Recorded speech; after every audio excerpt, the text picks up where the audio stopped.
Buenos días, viernes 9 de octubre. Estaba esperando a que ya se incorporaba la mayor parte de invitados a este nuevo sistema que hemos implementado de una compañía que lo ha hecho relativamente bien en el año. No sé si la tienen. Para aquellos que se sorprendieron con la pandemia, Zoom ha sido de una de las grandes ganadoras.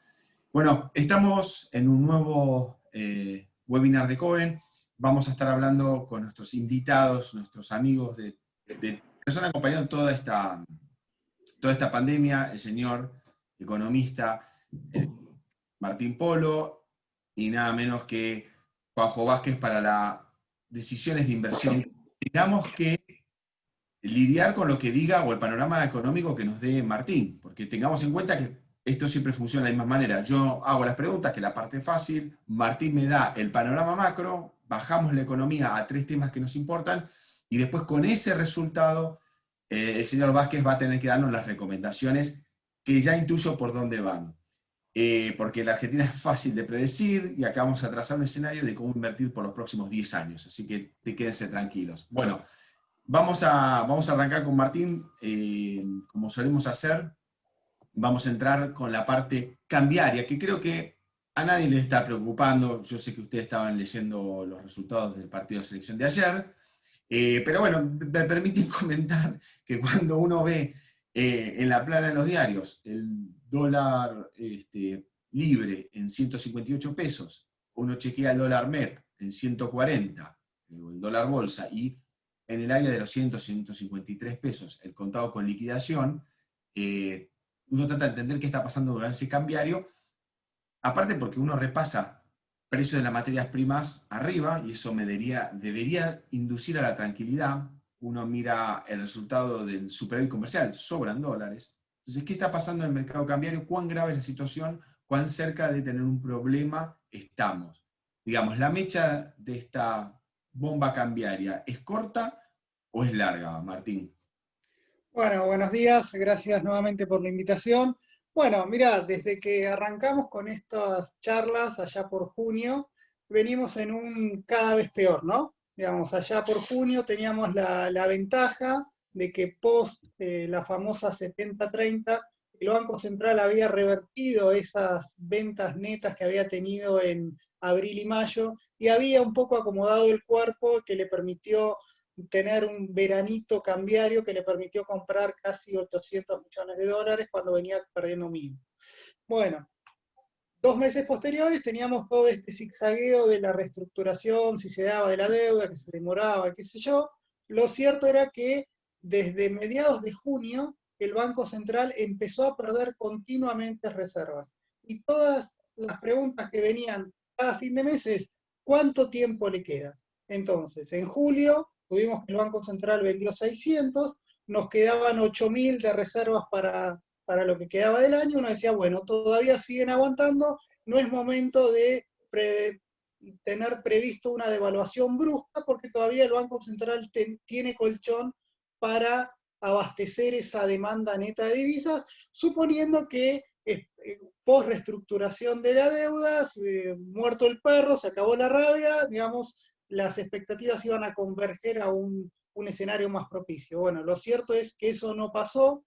Lamentablemente, como ustedes saben, en agosto, lejos de mejorar, empeoró. Piensen que en agosto vendió 1.200 millones de dólares, el doble de lo que había vendido en julio.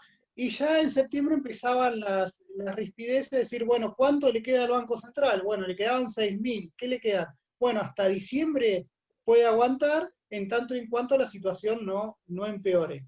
Bueno, la situación siguió empeorando y eso obligó al Banco Central de que con tal de no hacer un ajuste brusco del tipo de cambio, puso más controles, pero esos controles duran cada vez menos.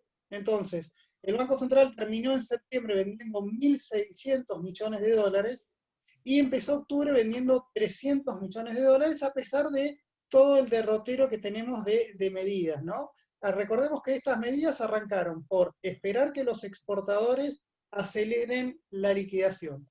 No vimos que haya demora en la liquidación de los exportadores, digamos, por lo menos desde el agro vemos que es un ritmo de liquidación bastante consistente con lo que fue la cosecha, precios internacionales y lo que fue en periodos normales como 2016-2017. De hecho, desde mayo hasta septiembre la liquidación mejoró, incluso septiembre fue un buen mes de liquidación del agro, liquidó lo mismo que en agosto, cuando por lo general septiembre es un poquito más flojo.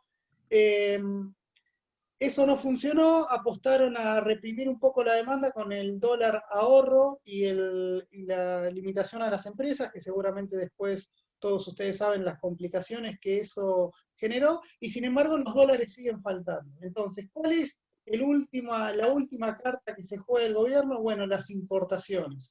Las importaciones están teniendo un dinamismo muy importante, no sé si explotando las importaciones es muy exagerado, pero sí lo cierto es que este ritmo de compra de los importadores, que estábamos en un ritmo de 3.000, subió a 3.500, bueno, en septiembre ya fueron 4.000, 4.200. Digamos, eso en un contexto en el que el saldo comercial mucho más no nos puede aportar, ese colchón cambiario que tenía el gobierno para abastecer la demanda de las demás cuentas se terminó falta, y le queda mucho más por hacer, entonces tiene que empezar a tapar todas las filtraciones que puede tener, y como todos sabemos, esas filtraciones no estarían funcionando. Quizás cómo empezó Interrumpo. octubre, post estas medidas, tenemos a ver ciertas mejoras, vamos a ver, ¿no? Porque siempre las expectativas son como que estamos mejor de lo que verdaderamente estamos, ¿no? Que el lunes el Banco Central haya vendido 140 millones de dólares es algo que nos sorprende mucho, digamos, porque se esperaba que el mercado había estado equilibrado. Y sin embargo siguió vendiendo en un contexto de que la demanda de dólar ahorro se había frenado, porque eso es datos, un tercio se demandó por esa vía. Entonces, evidentemente sigue habiendo canales de demanda neta de divisas que hace que el Banco Central siga perdiendo reservas y tenga que, digamos, el cepo lleva cada vez más cepo. Entonces, Te interrumpo acá porque me parece importante para lo que viene, vos citaste, me acuerdo muy bien, en septiembre lo hablamos, que el dólar ahorro era algo que definitivamente iba a desaparecer y desapareció. Si vos me aclarás que no es un problema de oferta, descartamos, todos los titulares, y se lo digo al resto de participantes que suelen ver, los titulares, el agro no liquida, deja de liquidar, no es así. Acá Martín nos informa que no es un problema de oferta. Entonces, me queda la demanda. Vos mencionaste que pasamos de 3.000, 3.500, ahora a 4.000 millones de dólares de demanda de importaciones. sí.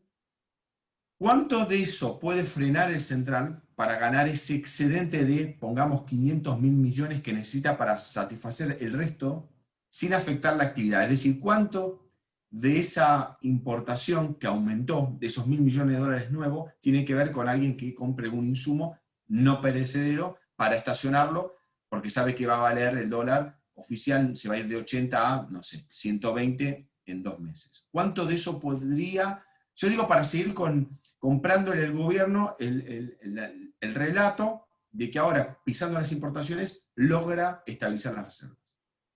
Bueno, Es eso. mira, este trade-off entre importación, mantener la paz cambiaria contra actividad lo venimos desde mediados de año, digamos, siempre veníamos con este enfoque, es decir, el gobierno cuando instaló el cepo mucho más fuerte, eligió reservas por sobreactividad, las consecuencias estuvieron a la vista, la actividad en el segundo trimestre se derrumbó, cuando el Banco Central quiso levantar un poquito ese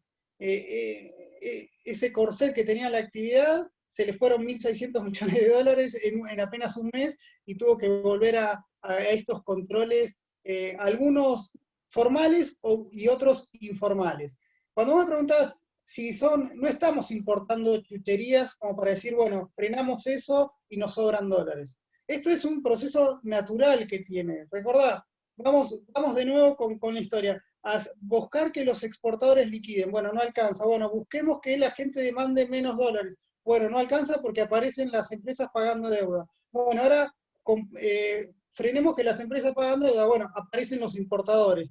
Y cuando le pongan el más cepo a los importadores, van a aparecer la cuenta de viaje que está ahí agazapada por un problema de cuarentena, y después va a empezar otra vez, y así, digamos, es como un proceso natural de que el cepo lleva a cada vez más restricciones. ¿Por qué? Porque a medida que pones más restricciones, lo que te toma lo que absorbe esa presión es el mercado paralelo. Se te estiran las brechas y todos empiezan a ver lo mismo, ¿no? Entonces, esa oferta, digamos, se empieza a resentir, en el sentido de que el gobierno creo que pone, siempre apuesta la bala de plata que el agro le va a solucionar los problemas, ¿no? El gobierno espera que, fíjate una de las cosas, que el gobierno espera que el agro liquide 8.000 millones de dólares.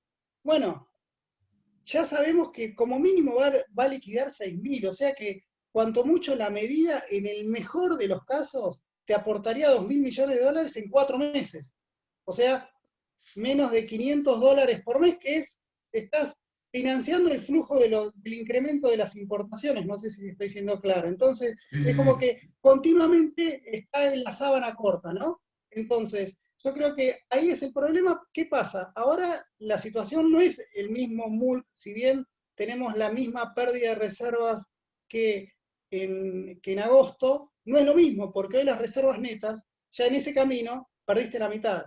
Hoy de reservas netas estamos hablando de, recordemos, reservas netas son las reservas brutas de 41.000 millones de dólares que publica el Banco Central, a lo cual le neteamos los préstamos con otros bancos centrales, donde están ahí el famoso swap con China, tenemos préstamos del BIS y lo intocable que serían los encajes en moneda extranjera. Limpiando todo eso al Banco Central propios, entre comillas, le queda 5.000 millones de dólares.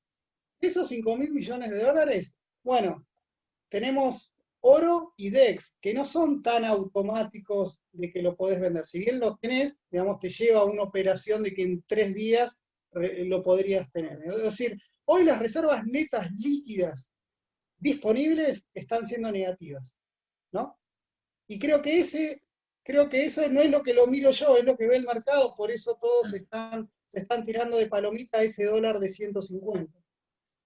Sí, no, cuando uno mira la progresión de todo lo que ha sido esta charla, y yo quiero, y por ahí remarco y trato de repasar lo que se habló, es para que, digamos, todos los que hoy nos escuchan tengan las herramientas para ir borrando el ruido mediático, porque obviamente hay operaciones cruzadas permanentemente y todavía por ahí a 130 a uno le parecía caro el dólar libre. Bueno, ya llegamos a 158. Y la pregunta que genuinamente ya uno, a pesar de los años que tiene, es si llegamos a 180, ¿no? Estamos hablando de ese tipo de preocupación, que a mí me parece como imposible, pero cuando vos ves reservas netas, negativas, y eso le sumás la falta de un plan creíble, un problema que no es la oferta, que ya estamos yendo a limitar la demanda de los importadores y que la pandemia te está salvando, estamos hablando de una situación cambiaria que se define que en 2 meses, en 3 meses. Bueno, sí, es como varias veces hemos hablado de esta metáfora que es, si el colectivo no viene, ¿qué pasa? ¿No va a venir? No, va a venir, es más probable que venga antes, digamos, de lo que estuviste esperando. Digamos, en la fecha, digamos, yo creo, ojo, yo creo que también el gobierno, una devaluación brusca, llevar el tipo de cambio de lo que está hoy, de 70, o ponerle que el promedio de operaciones te dé un tipo de cambio de 100, ¿sí? Entre todas las trabas que pones, pongamos que hoy el tipo de cambio que se mueve la economía en promedio es de 100, llevarlo a 150 con este contexto social y político es arriesgado. Es decir, vamos a pasar de ver del riesgo cambiario al riesgo de gobernabilidad en un día.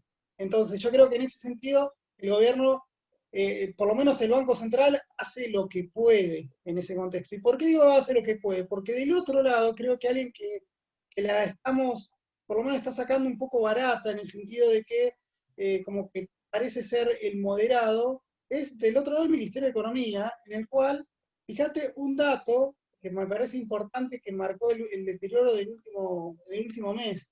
Habíamos tenido un agosto fiscalmente optimista. ¿Por qué dijimos optimista? Bueno, porque la brecha entre ingresos y gastos había reducido, es como que le dábamos ese beneficio de la duda que la aceleración fuerte del gasto había sido en el segundo trimestre producto de la pandemia, digamos, algo que hicieron todos los países del mundo y demás.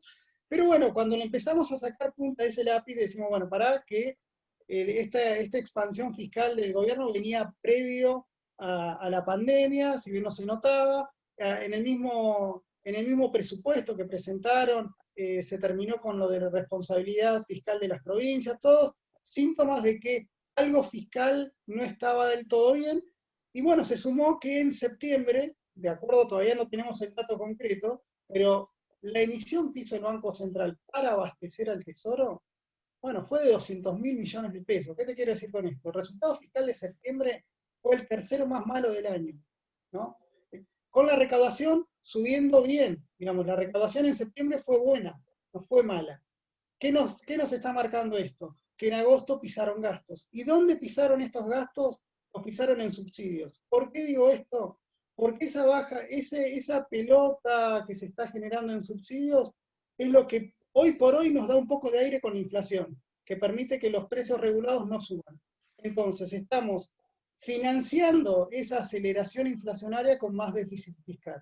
Entonces, es como que estamos arrastrando los problemas que en algún momento por algún lado van a tener que canalizar. El mercado cambiario es el más rápido a la hora de reaccionar en todas estas, en este escenario, porque no es que lo vemos nosotros por superdotado, sino que está en los números que vemos diariamente. Entonces creo que es difícil plantear, fíjate, vos decías, los commodities hoy estando en el nivel más alto de los últimos 5 años, con la soja volando al mismo tiempo, algo le habías bajado las retenciones, digamos, o sea, pese a todo eso, bueno, buenas noticias en materia de cómo está Estados Unidos, con este que parece que se va a ese acuerdo fiscal entre demócratas y republicanos. Más allá, es decir, el mundo alguna ayuda nos está dando y nosotros no la estamos aprovechando. Entonces, hasta tanto no rompamos ese nudo gordiano, esas expectativas de marcar un programa consistente, vamos a seguir administrando miserias, ¿crees?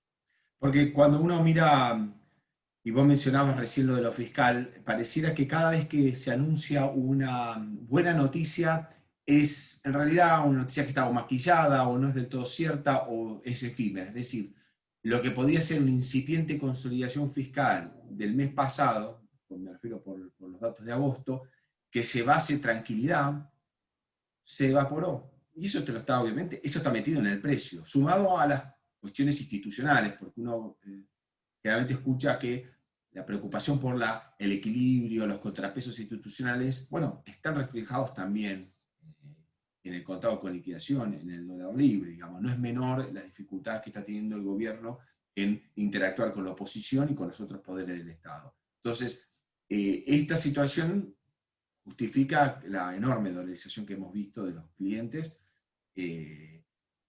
Lo fiscal no pinta bien y me queda tocar antes de pasar. Estamos dejando al pobre Juan José, le estamos dejando algo muy fácil para poder opinar de mercado. Vamos a la parte de actividad, porque vos me hablas de una inflación reprimida y yo miro el nivel de actividad y digo, salvo las reformas en propiedades que la gente, bueno, que no ha viajado, que tiene un buen poder adquisitivo, está reformando su casa, digamos, vinculado a la construcción hasta ahí, no hay buenos indicios. Bueno, es tal cual, digamos. Lo que estamos, bueno, estamos teniendo estamos en el escenario que todo el mundo podía haber esperado si las cosas no cambiaban de fondo. Como las cosas no cambiaron de fondo, estamos teniendo las consecuencias que cada uno se podía imaginar.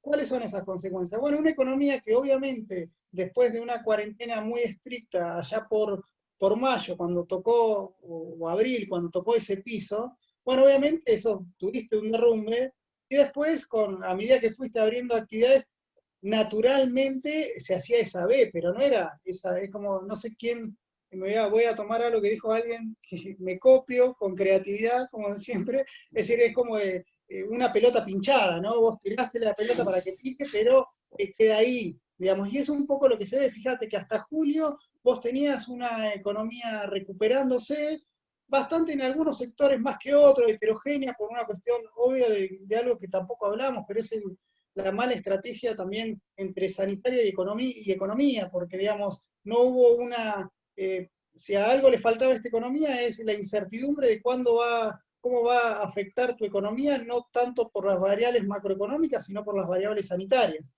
Entonces, dejando de lado eso, digamos, decís, bueno, había cierta recuperación en julio, si bien era imposible que, digamos, la idea del gobierno que esto sea una V, bueno, los datos de agosto fueron malos, digamos, los datos de actividad y construcción mostraron ese freno a la actividad. Yo creo que septiembre fue bueno, creo que septiembre va un poquito a mejorar esa interrupción que tuvimos en agosto, pero sin embargo, es lo que te comenté antes, ese intento de mejora que tuviste en septiembre se te reflejó en el mercado cambiario en el cual el balance comercial se te derrumbó, o habría sido neutral.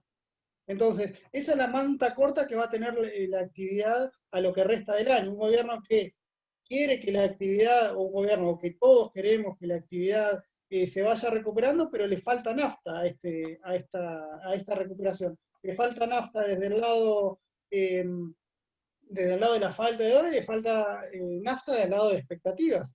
Digamos, ¿qué negocio podés, bueno, después J seguramente lo va a marcar mejor, pero ¿qué negocio de acá a 4 o 5 años podés plantear si los precios de bonos te dicen que ya en 4 o 5 años estarías teniendo otro default?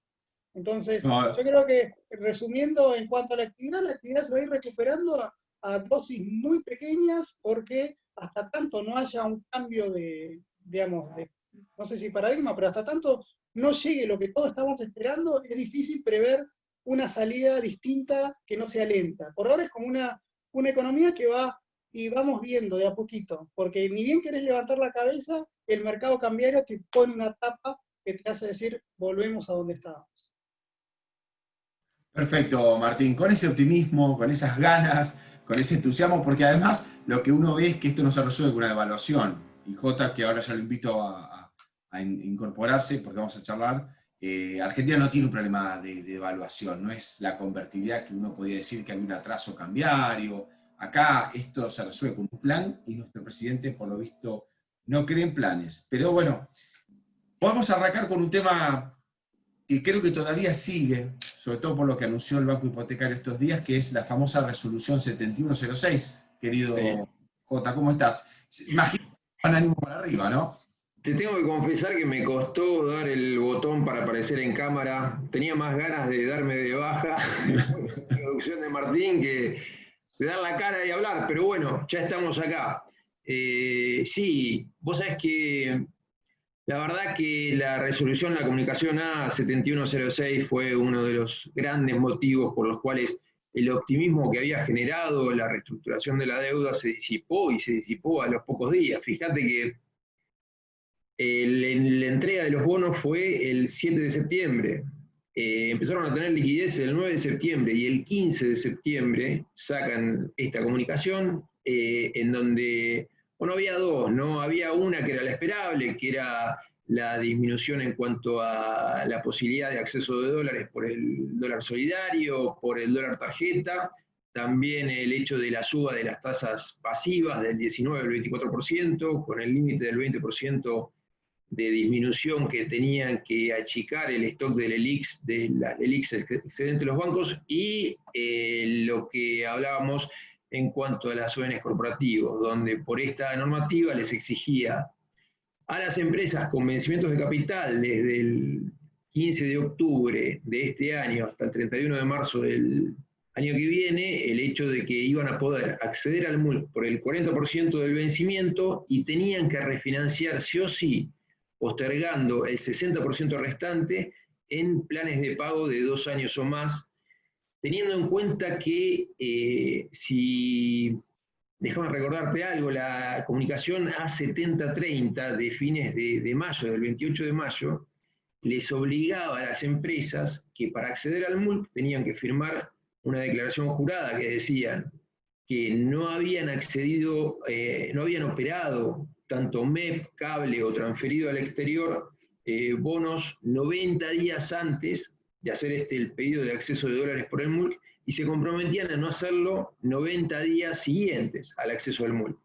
Con lo cual tenías empresas que le hacían consultas al Banco Central si existía la posibilidad de, teniendo que pagar ahora vencimientos de capital, acceder por el 40% del vencimiento del capital al MULC y pagar por contado con liquidaciones el 60% restante, y el Banco Central les decía, no, o pagás 100% por el contado con liquidación, o accedes al MULC por el 40% y el 60% restante lo refinanciás a 2 años o más. Con lo cual estabas obligando a las empresas, si es que no llegaban a un acuerdo con los acreedores, a tener que defaultear. En esta situación se veía Banco Hipotecario, donde había hecho una oferta que en primera instancia tuvo la aceptación del 38%, después la mejoró, ofreció pagar $42 por un vencimiento que tiene ahora de casi 290 millones de dólares a fin de noviembre, $42 ahora y el resto en otro bono.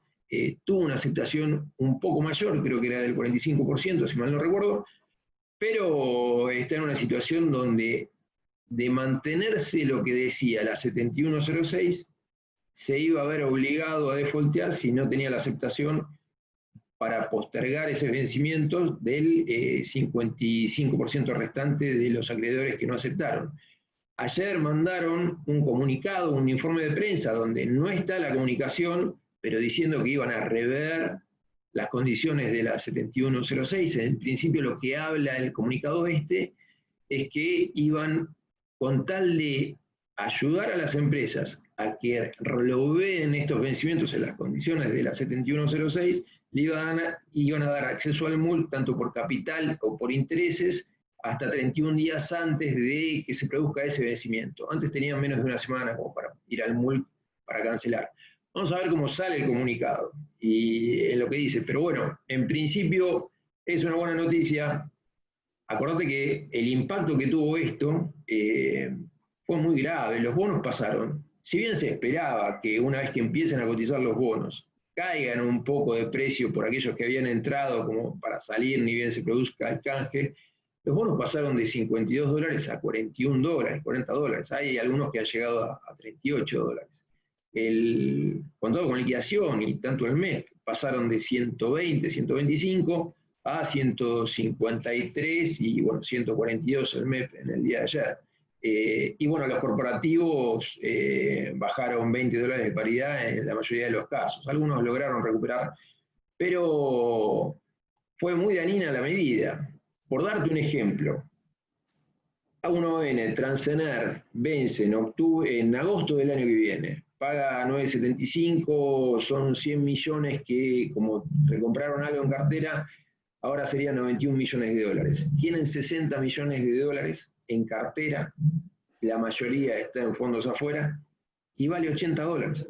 Eso bueno. Fíjate el impacto que venía cotizando a niveles de 96, $95. Fue el último, o sea, digamos, cuando miraba los bonos corporativos argentinos post-canje, resultaba como el sector más atractivo, porque el soberano había resuelto el tema de la deuda y tenías buenos cupones, porque el problema que vos tenés con la deuda, que después quiero que charlemos un poquito cómo viste la evolución de los precios de los bonos soberanos, los bonos corporativos lo que tenían era, bueno, che, me pago un cupón, como mencionaba recién Transener, atractivo en este contexto de tasa baja. Entonces la verdad que fue un golpe muy, muy duro. Pero bueno, esta noticia podría destrabar algo esa situación, darle flexibilidad y bajar este umbral de 60% de aceptación en un canje que es alto, ¿no? Vamos al caso de los bonos soberanos. Tuvimos el canje. Yo creo que charlábamos antes, fuera de cámara, como dicen en la televisión, sobre cuánto paga de acá al 2023 el AL30, ¿no? Uno de los bonos movidos. ¿Cuánto paga? ¿Cuánto tiene que ser de $100 el gobierno? Mirá, vamos a comentarle a la audiencia. Vamos con el AL30, que es el que estamos mirando todos más que nada, porque es el que se negocia para pasar dólar MEP y cable, que es el más líquido, ¿no? Hoy cerró a 41.15, está con una TNA de 15%, una duration de 5.40, ¿no? Si vos agarrás los flujos de fondos a valor presente de acá hasta fin del 2023, la cantidad de pagos que vas a recibir es $1.36, o sea, es 3,5% del valor presente del flujo que vale hoy el bono, ¿no? Lo cual este precio te está diciendo, y el mercado te está diciendo, te descuento una tasa del 15% flujos que recién voy a percibir del 2024 para adelante, con lo cual creo que me vas a defaultear, dada obviamente la caída de reservas que estamos teniendo y la política de nuestro gobierno. Ahora bien, el mercado también se equivoca, ¿no? Y hay tiempo de hacer las correcciones necesarias como para, llegada la necesidad de afrontar esos vencimientos, se encuentran recursos como para hacerlo. Fíjate que de acá en total hasta el 2023, dada el canje de la deuda, son 3.500 millones de dólares nada más que tenemos que afrontar. Hasta el 2024 son 7.500 millones de dólares, parte de eso está en el sector público, con lo cual no es ese número, las necesidades netas. Pero bueno, el mercado te está diciendo que no te creo, la curva está obviamente empinada, tenemos la L29 rindiendo 16,1% de TNA y bueno, los largos rindiendo hasta 13,9% el AL41. La curva ley extranjera no está tan empinada, pero también está mostrando rendimientos entre el 15% y el 13,6%, lo cual te muestra un nivel de desconfianza terrible, que está en línea dentro de todo con lo que cotiza el dólar, ¿no? Y que, como estaba comentando Martín, viendo la foto por stocks, uno compara la cantidad total de pesos que tiene el sector privado entre circulante, caja de ahorros, cuenta corriente y plazos fijos, y lo divide por las reservas, y ese número te está dando 146. Con lo cual el cable ya está por encima, y ha pasado esto nada más 3 veces en este cepo. En el cepo anterior nunca llegó a pasar algo similar, que fue ni bien pasaron las PASO, en abril con la pandemia, y bueno, ahora. Y por otro lado, en lo que es el análisis de stocks, ¿no? No de flujo, que es lo que está impactando, bueno, por tipo de cambio real multilateral ya estamos 15% arriba de los máximos de la crisis del 2001, con brecha del 100%. Y acá, viste, me quiero por ahí detener y en estos minutos finales, antes de pasar algunas preguntas que nos están llegando, nos hemos visto varias veces en estas situaciones donde ves los mercados priceando un nuevo default cuando saliste de una reestructuración que fue razonable, que uno no le haya gustado porque te limita el acceso a los mercados, pero igual, digamos, quiero dejar de lado esa parte.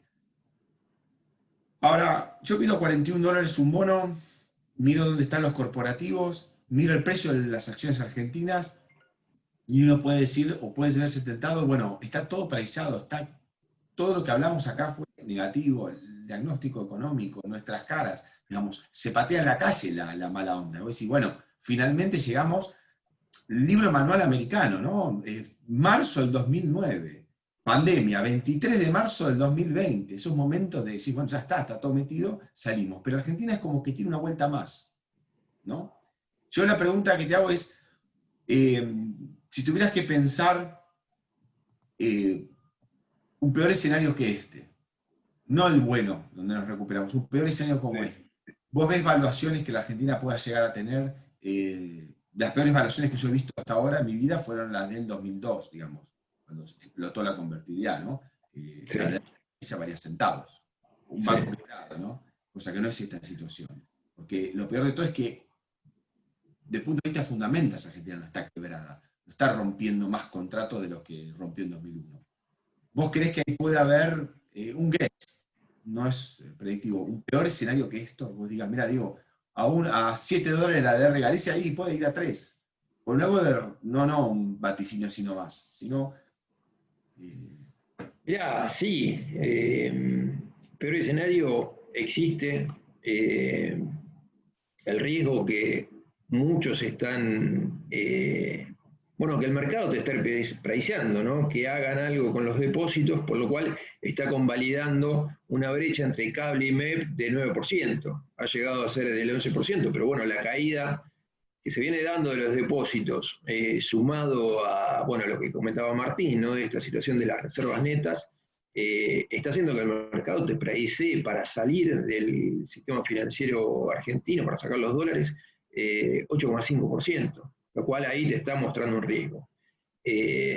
Hay que ver, obviamente el sistema financiero está muy líquido, la posición de cash para hacer frente a los depósitos de dólares supera el 80%, pero bueno, es un riesgo latente que de seguir perdiendo reservas, la probabilidad de ese escenario termina siendo mayor, y eso obviamente sería un golpe a la confianza letal que podría llevarte a una situación peor de la actual, ¿no?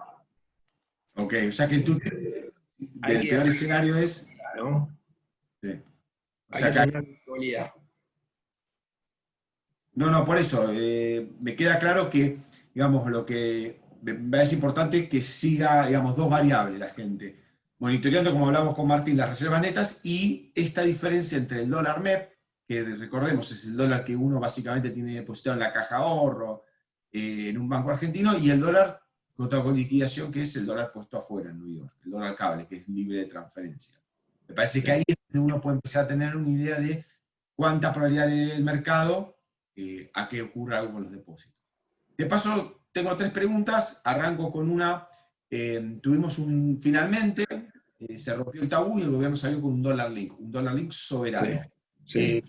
¿Cómo lo ves en un escenario de devaluación? Generalmente la historia nos demostró en 2013, 2015, que cuando se producía un salto devaluatorio, es como que perdían el atractivo, todos querían salir. En este caso, ¿lo imaginás algo parecido? Vos sabés que obviamente vas a tener salida, ¿no?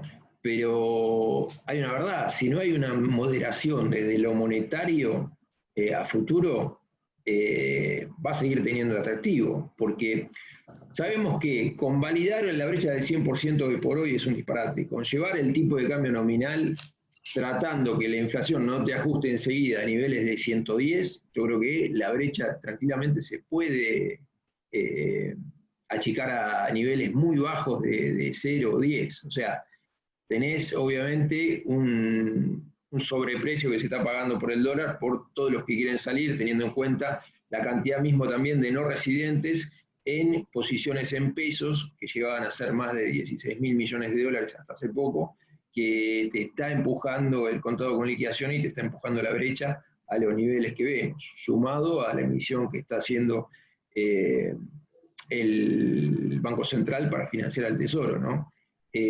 Con lo cual, yo creo que si bien te puede llegar a haber una salida cuando se produzca un salto devaluatorio, hay que ver en qué condiciones queda y hay que ver las evaluaciones. Fíjate que hay algo, déjame comentar algo nada más como para que tengan una referencia. El stock total emitido que se conoció, o sea, la resolución que publicó el máximo que se podía emitir salió horas antes del corte de la licitación y que terminó marcando un máximo de 2.000 millones de dólares. Se terminaron colocando un poco más de 1.700 millones de dólares.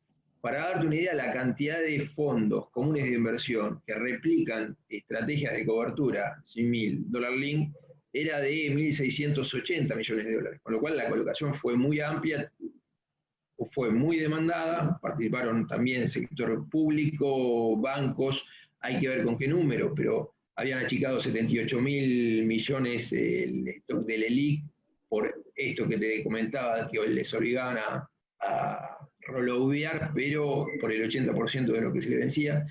Y bueno, terminó cotizando, ayer empezó a cotizar, T2B1, terminó cerrando a -2 de tasa, contemplando que vence en noviembre del año que viene. Me parece que tiene recorrido todavía. El similar es uno de PAE que es un volumen mucho más chico, si mal no recuerdo, 25 millones de dólares, y estaba cotizando a tasa negativa del 13,7%, con lo cual me parece que todavía le queda recorrido. Y bueno, vamos a estar presentes cuando se produzca este salto devaluatorio, que Martín lo puede estimar mejor, pero yo creo que seguramente va a quedar para enero, febrero. Vamos a ver cómo se vaya dando la evolución, pero en lo que es peso, sí mismo le comentaba, ¿no? Teniendo en cuenta que ser tramo corto estaba rindiendo +1, +1,5, Las LEDs estaban en las cortas 28,5, cerró ayer la del 13 de noviembre, 33 si mal no recuerdo, la de febrero. Era muy atractivo el dólar link. Como para Perfecto. No, quedó claro. Y me voy con la última. Breve comentario. Nos preguntan por el Tech Petrol 2022, un bono que siempre me gustó, obviamente, Sí. es esa primera línea. Si te hago un comentario, no de la empresa que es de primera, pero sí un poco el bono, si te parece atractivo.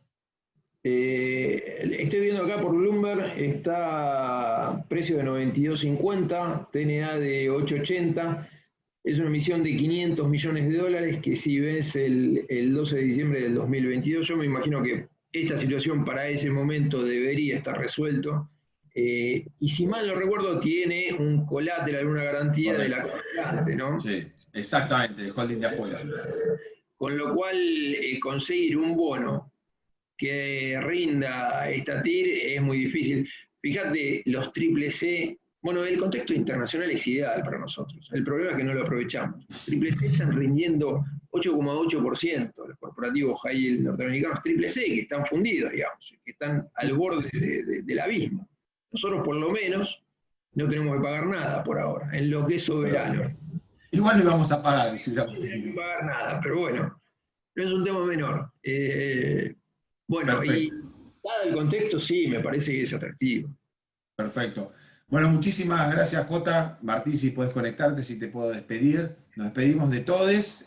Ha sido digamos, un webinar ultra optimista para irnos en este fin de semana que va a ser soleado, con este viernes hermoso, ya dejando los últimos fríos del invierno y entrando a una primavera de lleno. Bueno, gracias por estar, por compartir este espacio, y lamentamos no poder llevar otras noticias que estas. Tenemos que comentar lo que pensamos. Bueno, gracias y nos estamos viendo.